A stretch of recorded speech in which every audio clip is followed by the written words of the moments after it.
The year was 1918. The world was at war. Millions of soldiers locked in the blood and mud of Europe, their lungs already filled with the smoke of industry and the gas of men's cruelty. But somewhere, far from the front lines, another enemy was born. It didn't march, it didn't roar, it whispered. One soldier, coughing in a Kansas barracks. One train, carrying hundreds across a restless nation. One breath, shared in a crowded room. And within weeks, the world began to suffocate. Streets emptied, churches fell silent, schoolyards became morgues. Doctors worked themselves to death, priests gave last rites through closed doors, and families nailed black cloth over their windows, praying death would pass them by. But it didn't. The flu came for everyone, the young, the strong, the invincible. It struck faster than war, spread farther than fire, and left behind a silence so deep, the world tried to bury the memory with it. They called it the Spanish flu. But it wasn't Spanish. It began in the heart of America, spread through the arteries of global war, and by the time it was done, it had stolen over 50 million lives. 50 million souls, gone in less than 2 years. More than any war, any plague, any empire collapsed before it. And yet, we rarely speak its name. How does the deadliest pandemic in human history vanish from our collective memory? How do 50 million ghosts disappear into silence? This is their story. The story of the pandemic the world tried to erase. The year the world stopped breathing. And the legacy that still lives in every breath we take. It began in the middle of America, far from the front lines, far from the noise of war. A place so ordinary that no one could have imagined it would become ground zero for a global catastrophe. Fort Riley, Kansas, March 1918.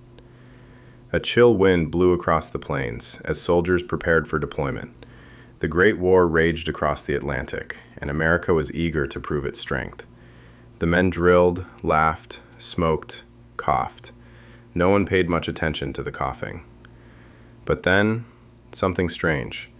One soldier reported sick, then 10, then 100. Within a single week, the camp infirmary overflowed. Beds filled with young men, feverish, gasping, drenched in sweat. Their skin turned an eerie shade of blue, lips cracked, eyes bloodshot, lungs rattling like old machinery. Some died before sunrise. The doctors had no name for it, just grip, the common flu, they said. A nuisance, not a threat. After all, they'd seen illness before. So the army kept moving. Troop trains rolled eastward. Thousands of men packed shoulder to shoulder in wooden rail cars, breathing the same heavy air. By the time those trains reached Philadelphia, Boston, Chicago, the infection had already taken root. On ships bound for France, soldiers coughed into the wind. Below deck, where air was stale and damp, the virus spread like wildfire. What began in a Kansas barracks now traveled the arteries of global war, hidden inside the lungs of those sworn to serve. And the cruelest irony? No one even knew it existed. The newspapers spoke of victory, of honor, of liberty. But the headlines never mentioned the fever, the blue lips, the bodies. In a world obsessed with the sound of guns, no one noticed the sound of a cough. And that silence, that fatal underestimation, became the virus's greatest weapon. By the time the world realized it was under attack, the invisible enemy had already conquered the earth. By spring of 1918, the world was already drowning in blood. Europe burned under artillery fire, nations were collapsing.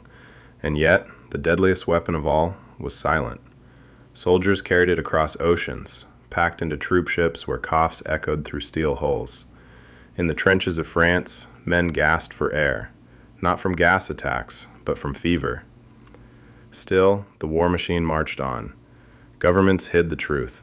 Britain, France, Germany, America, all silenced their newspapers, afraid panic would break morale. Only Spain, neutral and honest, reported freely. The world read their headlines and named it the Spanish flu. By summer, the sickness swept through Europe. Cities filled with parades and victory songs became graveyards. In Philadelphia, hundreds of thousands crowded a war bond parade. Days later, the hospitals overflowed, and the dead lay uncollected in the streets. Yet leaders told their citizens to stay calm. The war must come first. Doctors collapsed beside their patients. Nurses wore masks made of cloth and prayer. The strongest nations on earth were crumbling, not to bombs, but to breath. The world fought 2 wars in 1918, one with rifles, and one it refused to see. And in that silence, the virus won. The second wave came without mercy. It arrived in the fall of 1918, colder, faster, deadlier than before. The virus had changed. It no longer spared the young or the strong. It hunted them.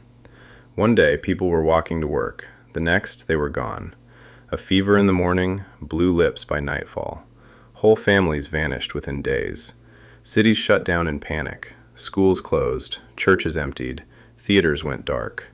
Streets that once echoed with parades now reeked of disinfectant and fear. In Philadelphia, carts rolled through the streets collecting the dead. Morgues overflowed. Coffins ran out. Volunteers dug trenches in city parks to bury the fallen. Doctors worked until they collapsed beside their patients. Nurses tied handkerchiefs over their faces and prayed for strength. Even the priests who gave last rites fell ill before the words were finished. The sick were told to stay indoors. The healthy stopped answering their doors at all. In Boston, a reporter described entire blocks, so silent you could hear a match drop. In New Orleans, hearses formed endless lines through narrow streets. Panic replaced compassion. Strangers stopped touching. Mothers turned from their children's beds, terrified of catching death from their breath. Governments still tried to downplay the crisis. The war was ending. The Allies were winning. "Don't lose hope," the papers said, but hope was already gone. The flu killed with a speed history had never seen.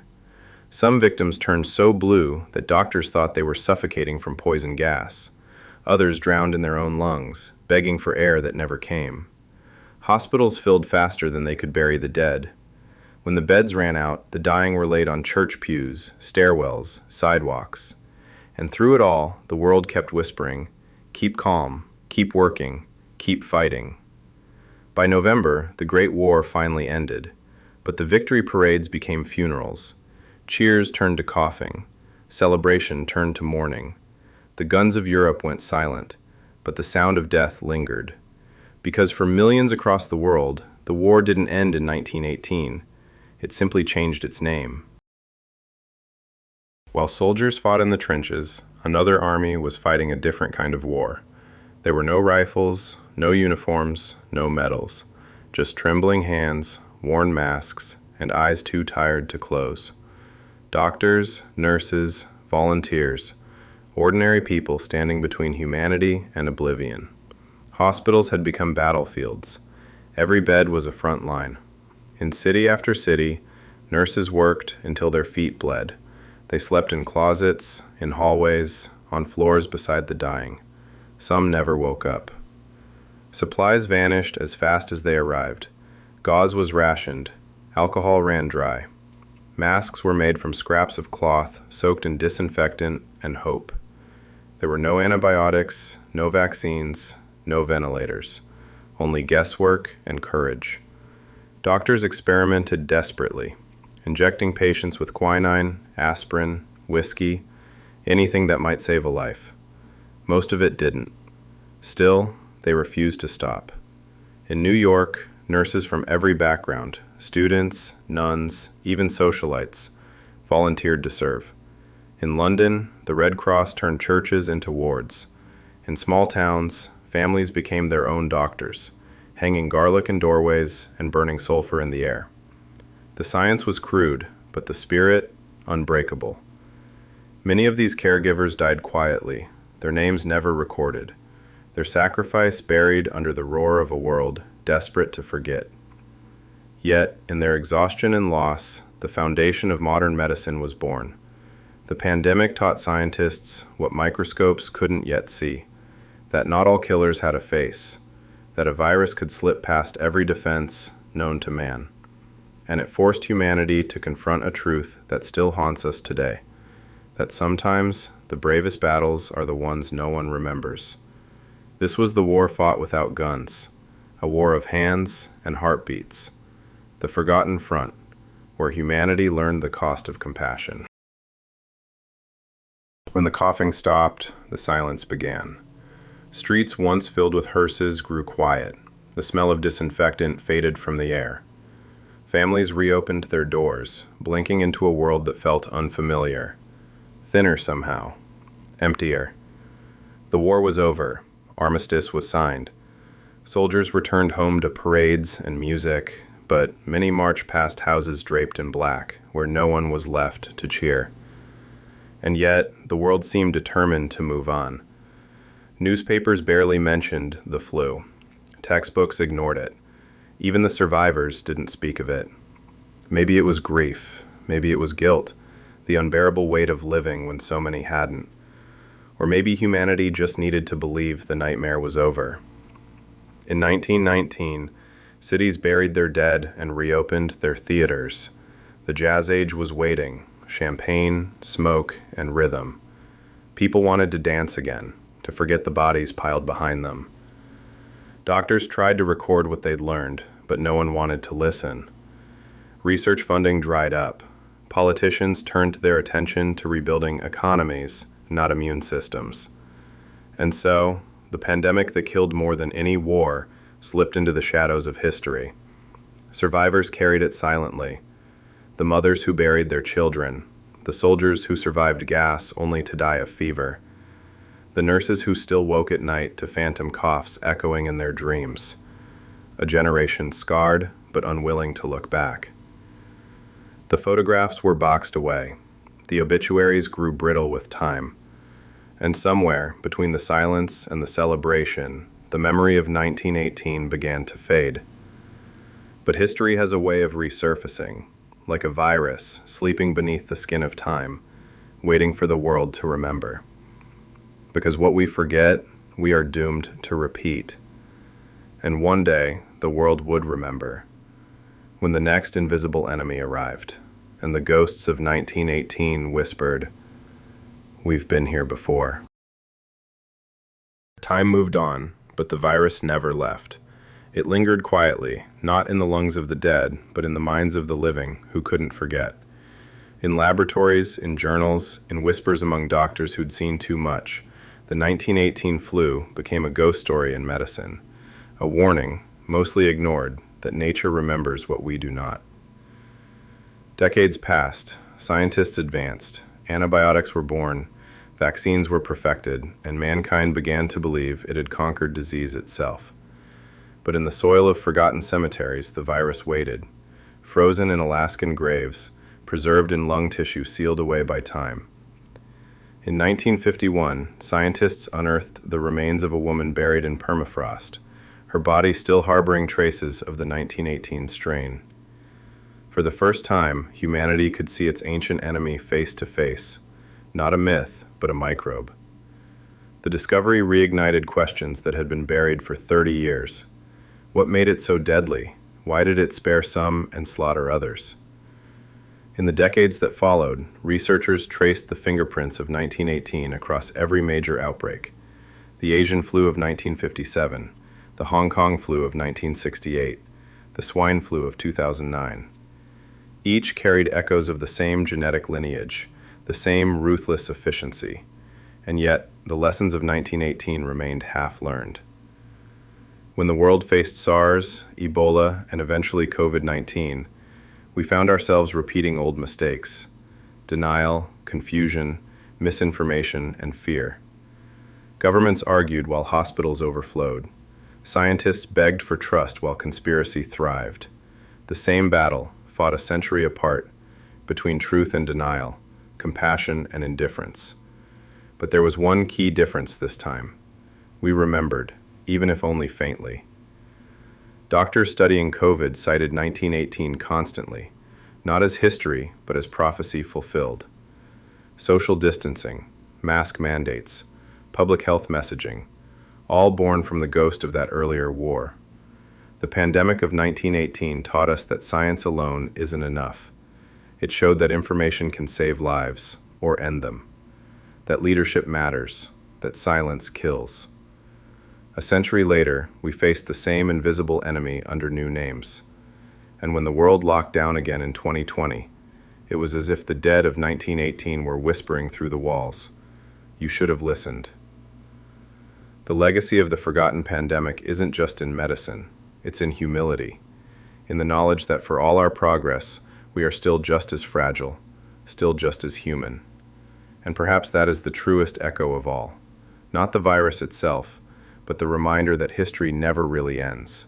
It just waits for us to remember. The story of 1918 isn't just about a virus. It's about what happens when the world forgets. A century later, most people don't even know its name. No monuments, no national days of mourning, just a whisper in history books, a footnote between the Great War and the Great Depression. But beneath that silence lies the blueprint for every pandemic that followed. The social fractures, the fear, the courage, the denial.